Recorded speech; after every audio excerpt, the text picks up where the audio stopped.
देखो आज का जो करंट अफेयर है 22 से लेकर 30 सितंबर तक है। देखते हैं क्या क्या क्वेश्चन बना है। क्वेश्चन फर्स्ट है कि अभी बेटा वायुसेना का एयरफोर्स का हेड जो है ना, एयरफोर्स का हेड बना है, बता सकते हैं कौन बना है? उनका नाम है अमर सिंह प्रीत। ये पूछा जा सकता है, या अमर से नाम याद रखो ना, जो अमर जी हैं अभी एयरफोर्स का हेड बने हैं। यह भी पूछा जा सकता है कि यह किसका स्थान लिए हैं। तो इससे पहले यदि देखा जाए, एयरफोर्स का जो हेड था उनका नाम था विवेक राम चौधरी। तो पहले वायुसेना के जो अध्यक्ष थे, चीफ मार्शल जिसे कहते हैं, वो विवेक राम चौधरी थे। और अभी कौन लिए हैं भाई? इसका जो लिए हैं तो अमर सिंह प्रीत या अमर सिंह के द्वारा, ठीक है, ये पद ग्रहण किया गया। अगला बड़ा इंपॉर्टेंट क्वेश्चन है सभी एग्जाम के लिए, ध्यान रखना। अभी हाल फिलहाल की यदि हम लोग बात करें तो हाल फिलहाल में एक देश है जिसका नाम है बेटा बुडापेस्ट। पेस्ट से याद रखना। बुडापेस्ट की यदि हम लोग बात करें, ध्यान से क्वेश्चन सुनो, लिखने पे कम फोकस करें, समझने पे ज्यादा। और यही दिक्कत है आप लोगों की, जो याद कभी होता नहीं है जिंदगी में। बुडापेस्ट एक यूरोपियन कंट्री है जिसकी राजधानी क्या है? हंगरी है। यहां पे अभी हाल फिलहाल की यदि हम लोग बात करें, शतरंज बेटा गेम आयोजित किया गया, ठीक है। और यह जो शतरंज चेस जो गेम हुआ है, यह कितने नंबर का यह गेम हुआ है? 45 नंबर का।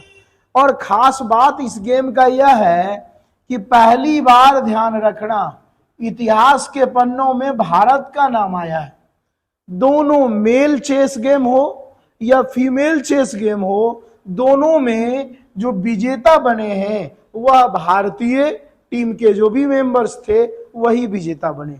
अभी तक कभी भी ऐसा नहीं हुआ है कि एक साथ मेल और फीमेल दोनों विजयी हुए।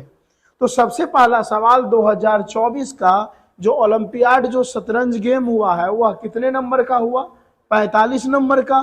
कहां हुआ? हंगरी। हंगरी किस देश की राजधानी है?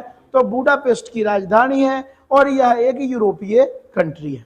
क्लियर है? अब सीधा सीधा नाम उठा करके दे देगा, और ये नाम आप जरूर याद रखिएगा। ऐसा इसलिए मैं बता रहा हूं, चाहे मेल हो या बेटा फीमेल हो, दोनों ओर से जब शतरंज का चलता है गेम तो 3 मेल होते हैं, 3 फीमेल होते हैं। तो 3 ऑप्शन अपने पास, एग्जाम में ऑप्शन कितने होते हैं? 4। तो 3 तो नाम तो रहेगा ही रहेगा, दे देगा। इसमें से जो 45वां जो या हंगरी में जो शतरंज गेम हुआ है, कौन सी इनमें से महिलाएं या कौन से पुरुष शामिल नहीं है। इसलिए मैं बता दे रहा हूं, क्वेश्चन उठा करके ये चेप देगा। क्लियर है? अब पुरुष की यदि हम बात करें बेटा, तो एक का नाम है डी गुकेश, एकदम माइंड में सेट कर लेना। दूसरे का नाम है अर्जुन एरिगेसी, अर्जुन एरिगेसी। और तीसरे यदि हम लोग बात करें पुरुष के, तो आर प्रज्ञानंद या प्रज्ञानंद भी बोलते हैं इसे। ये तीनों के तीनों मेल टीम की ओर से खेले थे और विनर बने। कई बार यह भी पूछा जा सकता है किस देश को ये हराया, तो ये तीनों मिलकर के स्लोवानिया नामक एक देश है उसको क्या किया? पराजित किया। ठीक है। अब इसी तरह से फीमेल की, मैं बार बार कह रहा हूं, ये क्वेश्चन आपके एग्जाम में बड़े अच्छे तरीके से पूछे जाएंगे। फीमेल की बात करें तो फीमेल में कौन कौन है? फीमेल में पहले है डी हारिका। दूसरे नंबर की यदि हम लोग बात करें, दिव्या देशमुख, दिव्या देशमुख। और तीसरे की यदि हम लोग बात करें, वंतिका अग्रवाल, वंतिका अग्रवाल। तो फीमेल की ओर से भी 3, मेल की ओर से भी 3, और ये दोनों के दोनों क्या बने हैं? इस बार पहली बार विनर बने हैं। अच्छा, यह भी पूछा जा सकता है महिला टीम ने किस देश को हराया? तो अजरबैजान को हराया। अजरबैजान क्या है? एक देश है। तो इतना क्वेश्चन आप याद रखना, सीधा सीधा सवाल, बढ़िया है भाई। अगला सवाल हिस्ट्री से पूछा गया है सीधा सा, कि फॉरवर्ड ब्लॉक के संस्थापक कौन है? सभी को पता होना चाहिए फॉरवर्ड ब्लॉक की स्थापना यदि देखा जाए 3 मई 1739 ईस्वी को हुई थी, ठीक है। और इसके जो फॉरवर्ड जो ब्लॉक के फाउंडर हैं उनका नाम है एससी बोस, सुभाष चंद्र बोस। ज्यादा यहाँ पे समय नहीं लेंगे, सीधा सा क्वेश्चन पूछा गया है तो सीधा जवाब आपके पास होना चाहिए। अगला सवाल बेटा पूछा जा सकता है कि हाल फिलहाल में क्वाड की मीटिंग किस देश में आयोजित की गई। तो क्वाड की जो मीटिंग आयोजित की गई है वह किस देश में की गई, यूएसए में की गई। और यदि पूछा जाए यूएसए के किस शहर में, तो विलमिंगटन नामक शहर में। एक वेलिंगटन वो अलग जगह है, विलमिंगटन नामक शहर में यूएसए का ये शहर है। क्वाड की बैठक हुई और आपको पता ही है क्वाड में टोटल यदि देखा जाए तो कितने कितने कंट्री शामिल हैं, तो 4 कंट्री शामिल हैं। एक तो यूएसए हो गया, दूसरे की बात करें तो भारत हो गया, तीसरे की बात हम लोग करते हैं तो क्या हो गया भाई, ऑस्ट्रेलिया हो गया, और चौथे की बात करते हैं तो कौन सा देश हो गया, जापान। इसका मेन मकसद है जो चाइना लगातार पैसिफिक ओशियन में या साउदर्न पैसिफिक ओशियन में अपना पकड़ बना रहे हैं, उस पकड़ को कमजोर करने के लिए क्वाड की मीटिंग की गई। एक होमवर्क मैं आपको दे रहा हूं, क्वाड की स्थापना किस वर्ष हुई थी, ये जरूर होमवर्क के तौर पे हमें बताइएगा कि क्वाड की स्थापना किस वर्ष हुई। क्लियर है। अगला सवाल है, अभी हाल फिलहाल में न्यूज में आप लोग पढ़े होंगे कि भारत के प्रधानमंत्री अमेरिका का दौरा किए थे, ठीक है। तो अमेरिका का दौरा किए तो भाई अमेरिका के राष्ट्रपति अभी कौन है, अभी तो नहीं चेंज हुए हैं, जिनका नाम क्या है बताओ, जो बाइडेन। जो बाइडेन से मुलाकात हुआ और इन्होंने, जब लोग जाते हैं देश के राजनयिक कुछ ना कुछ भेंट करते हैं, गिफ्ट करते हैं, उधर से भी बहुत सारी मूर्तियां, पुरानी मूर्तियां भेजी गई। तो इधर से खास करके इस बार पश्मीना शॉल दिया गया। शॉल समझते हैं ना, ऊन के बने हुए होते हैं, ठीक है। तो ये पूछा जा सकता है कि पश्मीना जो है क्या है, तो पश्मीना बेटा एक गॉड की प्रजाति है, ध्यान रखना ये चीज। पश्मीना एक गॉड की प्रजाति है और यह मुख्य रूप से भारत के किस क्षेत्र में देखने को मिलते हैं, लद्दाख में देखने को मिलते हैं। इसके ऊपर, इसके बॉडी के ऊपर काफी बड़े बड़े ऊन होते हैं, ध्यान रखना। और ये जो ऊन होते हैं जब इसके कपड़े बुने जाते हैं या शॉल बनाए जाते हैं काफी गर्म होते हैं, इसलिए इसकी डिमांड जो है पूरे वर्ल्ड में बहुत ही ज्यादा है। तो पश्मीना गॉड की प्रजाति है जो मुख्य रूप से कहां पाए जाते हैं, लद्दाख वाले एरिया में पाए जाते हैं। अच्छा, ये जो पश्मीना है इसको एक और नाम से जानते हैं, चांगथांगी, ध्यान रखना। ये जो गॉड की प्रजाति है कई बार पश्मीना गॉड का देते हैं या इसे हम लोग किस नाम से जानते हैं, चांगथांगी, ठीक है। ये मुख्य रूप से जो लद्दाख एरिया में पाए जाते हैं। और यह भी पूछा जाता है कि यह किस जनजाति के द्वारा इसकी खेती की जाती है या इसको पाला जाता है।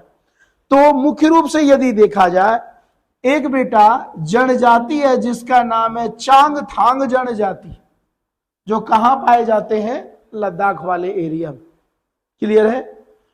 इसके बाद एक सवाल और पूछा जाता है कि वर्ल्ड में एक प्रजाति बेटा भेड़ की है जो सबसे ज्यादा ऊन उत्पादित करता है, और ऊन से आज के रेट में देखा जाए तो स्वेटर बने जाते हैं, गर्म कपड़े बनते हैं, ठीक है। और वह जो भेड़ बेटा पाया जाता है वर्ल्ड में सबसे ज्यादा कहां पाया जाता है, तो ऑस्ट्रेलिया में पाया जाता है।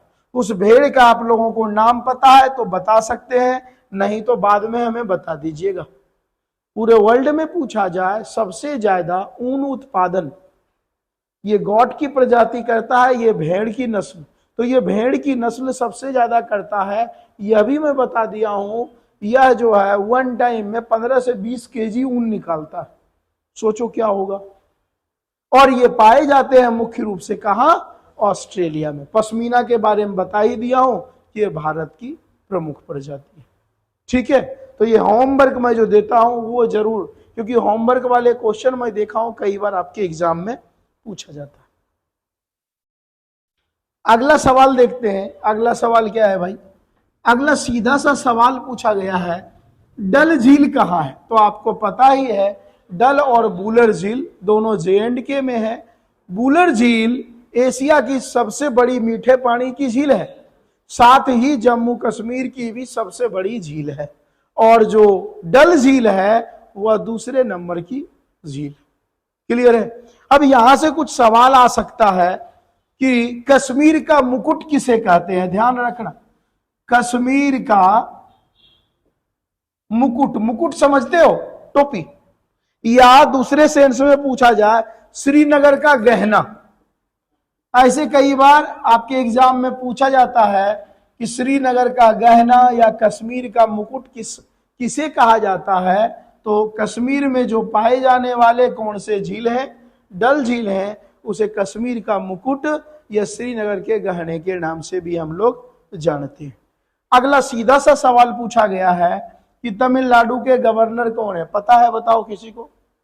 तमिलनाडु के गवर्नर कौन है? 2021 में ही बने हैं, अभी तक चेंज नहीं हुए। तमिलनाडु के जो गवर्नर हैं उनका नाम है RN रवि। कई बार पूछ दिया जाता है तमिलनाडु के CM कौन है? बताओ। MK Stalin. समझौता हुआ है 3 देश के बीच, और इसे भूलना मत। अभी हाल फिलहाल के एग्जाम में पूछे जा सकते हैं कि किन 3 देश के बीच सैन्य से संबंधित, चाहे वह एक्सरसाइज हो, हथियार का लेन देन हो, संयुक्त अभ्यास हो, सैनिक का आदान प्रदान हो, किन 3 देश के बीच त्रिकोणीय समझौता हुआ है? तो 3 देश कौन कौन से हो गए भाई? UAE, संयुक्त अरब अमीरात, और भारत और अमेरिका। और यह एक तरह से बड़ा अच्छा है भाई।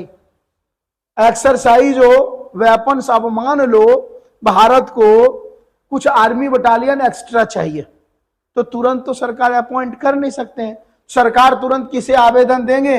अमेरिका को और UAE को कि भाई अपना कमांडो यहां भेजो। तो फटाक से उनका कमांडो कहां आ जाएगा? इंडिया में आ जाएगा। तो एक त्रिकोणीय ये समझौता है, खास करके सैनिक से संबंधित। मान लो अमेरिका को ही नीड पड़ गया कि भाई कोई बात हो गया है, मेरे पास सैनिक भेजो, मुझे नीड है, तो फटाक से इंडियन सैनिक क्या होंगे, यहाँ एक टीम बनेगा, किसी को हेड बना दिया जाएगा और सब जाएंगे। तो ये कहीं ना कहीं बड़ा अच्छा जो है ना योगदान है इन तीनों देश के बीच। मनुष्य की तरफ बैठा नहीं जाता है? हरकतें वो क्या मैं फिर बताऊं, बड़े अपशब्द बोल देते तो समझ में भी आ जाता। क्लियर है? अब बेटा एक और सवाल पूछा जा सकता है, I2U2। जिस तरह से क्वाड कितने देश का? 4 देश का। वैसे यहां है, ठीक है, 4 देशों का एक ग्रुप है। इसकी यदि देखा जाए मुख्य रूप से, तो इसकी स्थापना की गई थी सन 2022 में।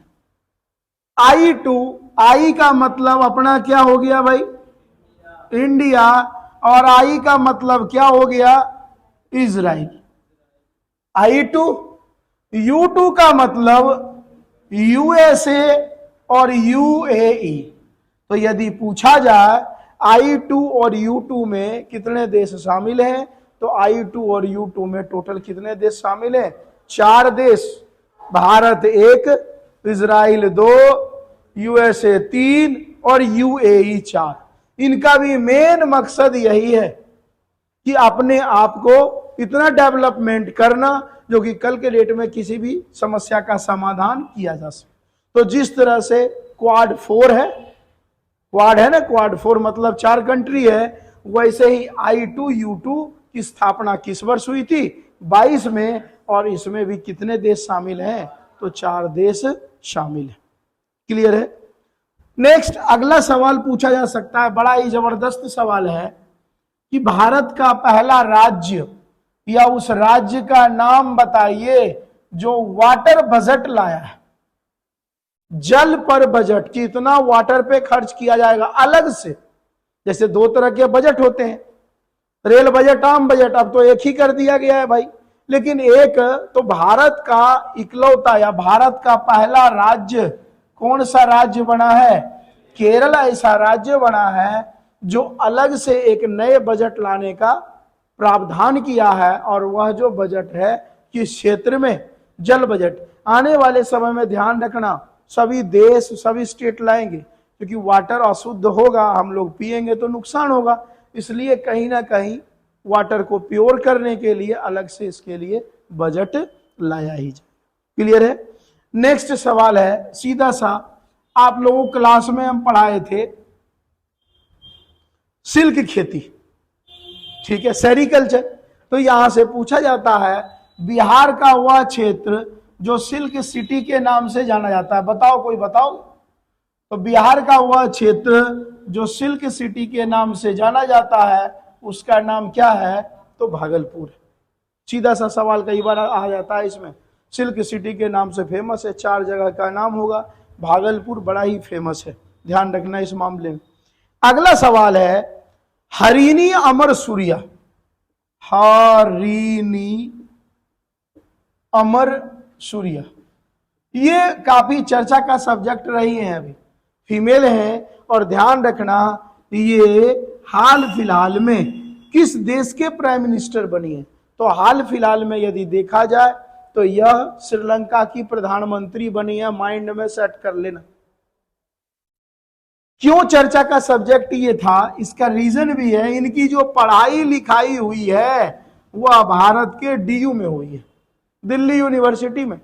और अभी जो नए प्राइम मिनिस्टर जो बनी है श्रीलंका की, फीमेल है, ध्यान रखना, उनका नाम क्या है, तो हरिणी अमर सूर्या। क्लियर है, इनकी पढ़ाई लिखाई भारत में ही हुई है, इसलिए हो सकता है आपके एग्जाम में उठा करके दे दे। अगला सवाल है विश्व का पहला रेल मेट्रो जिन्हें कार्बन मुक्त घोषित किया गया यूएनओ के द्वारा, बताओ कोई जानते हो तो बताओ। यूएनओ के द्वारा विश्व का पहला रेल कॉरिडोर या मेट्रो कॉरिडोर, कॉरिडोर समझते हो, रास्ता, सन 2011 ईस्वी में यूएनओ के द्वारा किस मेट्रो को, दिल्ली मेट्रो को कार्बन मुक्त घोषित कर दिया गया। कार्बन मुक्त समझते हो कि यदि दिल्ली में मेट्रो ना आता तो यहां के लोग लगभग मर जाते, ना मरते तो जी भी ना पाते, हर तरह की बीमारी से लिप्त रहते, क्योंकि मेट्रो 15 से 20 लाख सवारी को हर दिन इधर से उधर क्या कर रहा है, एक्सटेंड कर रहा है। नहीं तो क्या चीज साधन था पहले, मोटरसाइकिल था, वाहन था, तो कहीं ना कहीं कार्बन ज्यादा पॉल्यूटेड होता। तो यदि पूछा जाए विश्व का पहला, हम भारत का ही नहीं कह रहे हैं, विश्व का पहला मेट्रो जो कार्बन मुक्त हुआ वो कौन सा है, दिल्ली मेट्रो। किसने घोषणा किया था, यूएनओ ने। और भाई कब हुआ था, 2011 में। और दिल्ली में मेट्रो पहली बार कब चली थी बताओ, साफ मामला है, डायलॉग मारने में तुम लोग घने आगे हो। दिल्ली का पहला मेट्रो जो शुरुआत हुआ है 2003 में, जाकर के मेट्रो में लिखा हुआ भी रहता है, कभी ये सब ध्यान देना चाहिए, लेकिन आप लोग इतने ज्यादा पढ़े लिखे हैं, क्या कर सकते। अगला है किस सरकार के द्वारा एक योजना चलाई जा रही है, मिलकर चले प्रदूषण से लड़ें, बताओ। किस सरकार के द्वारा एक योजना चलाई जा रही है कि सब लोग मिलकर चलें, आ सकता है, मिलकर चलें और प्रदूषण से लड़ें।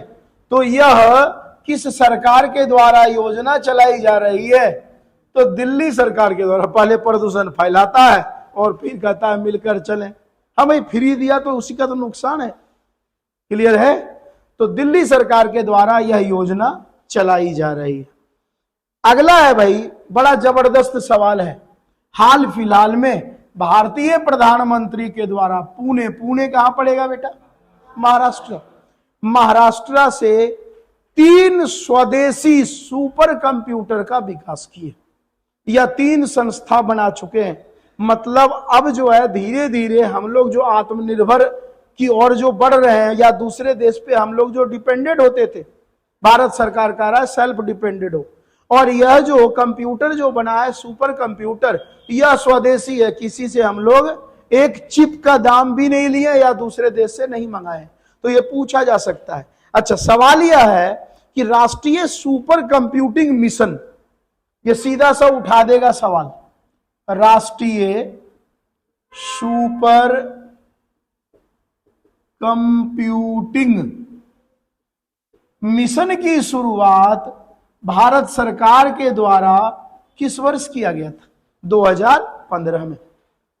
और यही सोच लिया था इंडियन गवर्नमेंट कि दूसरे देश जो आत्मनिर्भर, दूसरे देश पे निर्भर जो है उसे हम आत्मनिर्भर में क्या करेंगे, कन्वर्ट करेंगे। और हाल फिलहाल में पुणे से 3 नए सुपर कंप्यूटर का हेडक्वार्टर बनाया और इसकी स्थापना कर दी।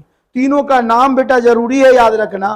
पहला जो यदि देखा जाए, पहले का नाम है परम रुद्र कंप्यूटर, क्लियर है। दूसरे का नाम यदि देखा जाए तो परम अर्का कंप्यूटर है। और तीसरे की यदि बात करें तो तीसरा है अरुणिका। यह माइंड में सेट कर लेना कि हाल फिलहाल में 3 सुपर कंप्यूटर का आविष्कार किया गया, हेडक्वार्टर्स बनाया गया, जिसकी शुरुआत भारतीय प्रधानमंत्री के द्वारा सन 2015 में राष्ट्रीय सुपर कंप्यूटिंग मिशन के तहत शुरू किया गया। और इसके 3 हेडक्वार्टर बनाए गए हैं। एक तो आपको दिखाई ही दे रहा है पुणे, दूसरा देश की राजधानी क्या हो जाएगा, दिल्ली, और तीसरा पुरानी राजधानी कोलकाता। इसका मेन पर्पस है हर क्षेत्र में विकास करना, क्लियर है। और पूर्ण रूप से यह स्वदेशी है, यह भी ध्यान रखना। अच्छा, एक और आपको बताए थे कि 5 जून को भारत सरकार एक योजना शुरू किए थे, याद करो, तीसरी बार मैं बता रहा हूं। एक पेड़ मां के नाम, यह भी पूछा जा सकता है पेड़ लगाने में इस क्षेत्र में, इस योजना में पेड़ लगाने के मामले में सबसे अपर लेवल का या सबसे आगे कौन सा स्टेट निकल गया? शुरुआत कहां से हुई थी बेटा? शुरुआत हुई थी इंदौर से। लेकिन यदि पूछा जाए पेड़ लगाने के मामले में सबसे आगे कौन निकल गया, तो उत्तर प्रदेश सरकार। तो आंकड़े को भी क्या कर गया, ये जंप कर गया। तो एक पेड़ मां के नाम जो योजना था, शुरू तो किया भारतीय प्रधानमंत्री इंदौर से, लेकिन सबसे अव्वल अभी राज्य जो बना है वह कौन बना भाई? तो उत्तर प्रदेश। यह भी ध्यान रखना। सीधा सा बेटा एक सवाल और पूछा गया है कि गरबा जो डांस है या गरबा जो फेस्टिवल है किस राज्य का है? तो गरबा जो फेस्टिवल है या नृत्य है वह किस राज्य का है भाई? तो गुजरात राज्य का है, क्लियर है। नेक्स्ट अगला सवाल है, बताओ विश्व का पहला एंटीबायोटिक्स मेडिसिन जो बनाया गया था किसने बनाया था? हाँ, ये पूछा जा सकता है कि वर्ल्ड का पहला जो मेडिसिन जो बनाया गया था प्रतिरोधक क्षमता को बढ़ाने के लिए, इम्यून सिस्टम को बढ़ाने के लिए, किस वर्ष बनाया गया? 1928 में। किसने बनाया था? स्कॉटलैंड का रहने वाला था ये बंदा, डॉक्टर, ठीक है। उसका नाम है अलेक्जेंडर फ्लेमिंग। तो अलेक्जेंडर फ्लेमिंग के द्वारा विश्व का पहला एंटीबायोटिक्स ड्रग्स बनाया गया, प्रतिजैविक दवाई बनाई गई, क्लियर है। और वो जो दवाई बनाई गई बेटा, ठीक है, पेनिसिलिन नाम, पेनिसिलिन, यह क्या है? तो यह एक फंगस था, कवक था, उससे मेडिसिन बनाया गया। और बाद में 1945 में इन्हें नोबेल प्राइज से भी सम्मानित किया गया। कई बार यह सवाल पूछा गया कि वर्ल्ड का पहला जो मेडिसिन बनाया गया वो किससे बनाया गया? तो फंगस से।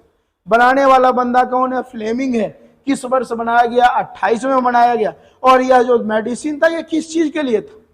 तो इम्यून सिस्टम को बढ़ाने के लिए, ठीक है। एंटीबायोटिक मेडिसिन समझते हैं, हर क्षेत्र में जो वर्क करे।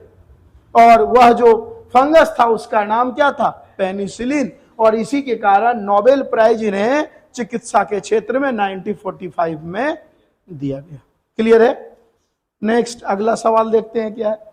अभी हाल फिलहाल में बेटा एक साइक्लोन आया है, एक तूफान आया है। एक तो आपको बताए थे हम लोग यागी, है ना।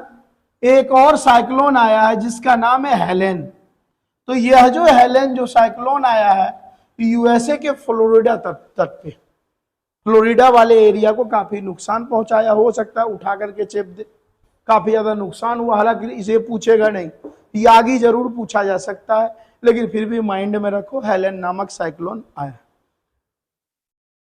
अगला है अभी हाल फिलहाल में बेटा IIFA आईफा पुरस्कार की घोषणा की गई।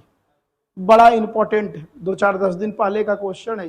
2-4 आईफा पुरस्कार 2024 की घोषणा की गई।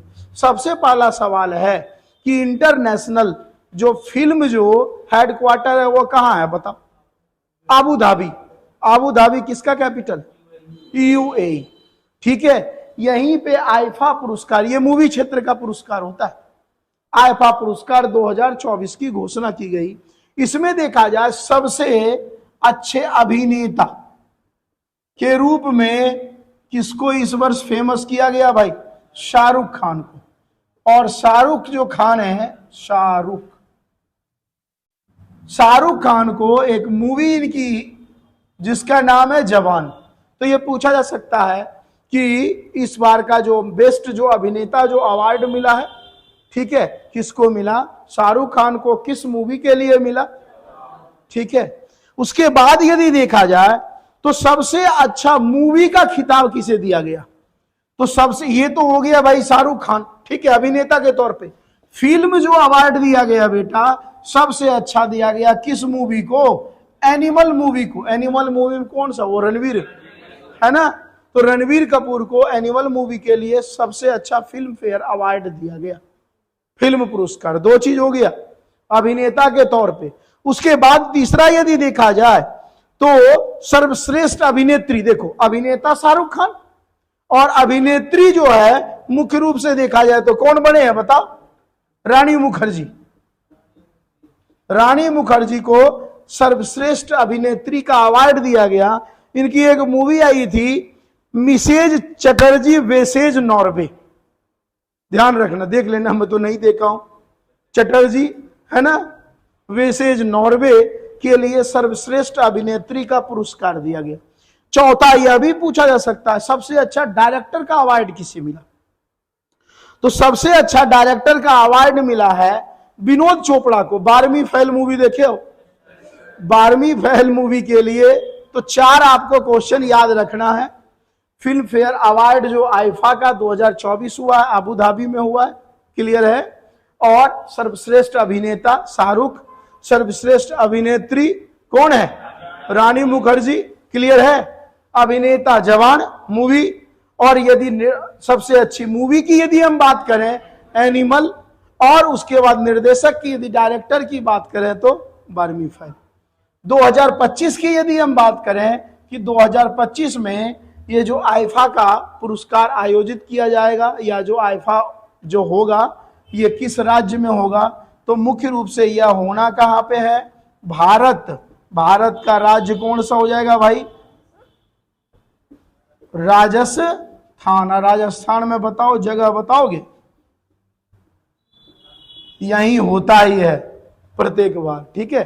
तो 2025 में जो आईफा होने वाला है वह भारत में होगा, राजस्थान के जयपुर में। इतना ही मेन क्वेश्चन था, बाकी देखते हैं और आगे क्या बनता है क्वेश्चन।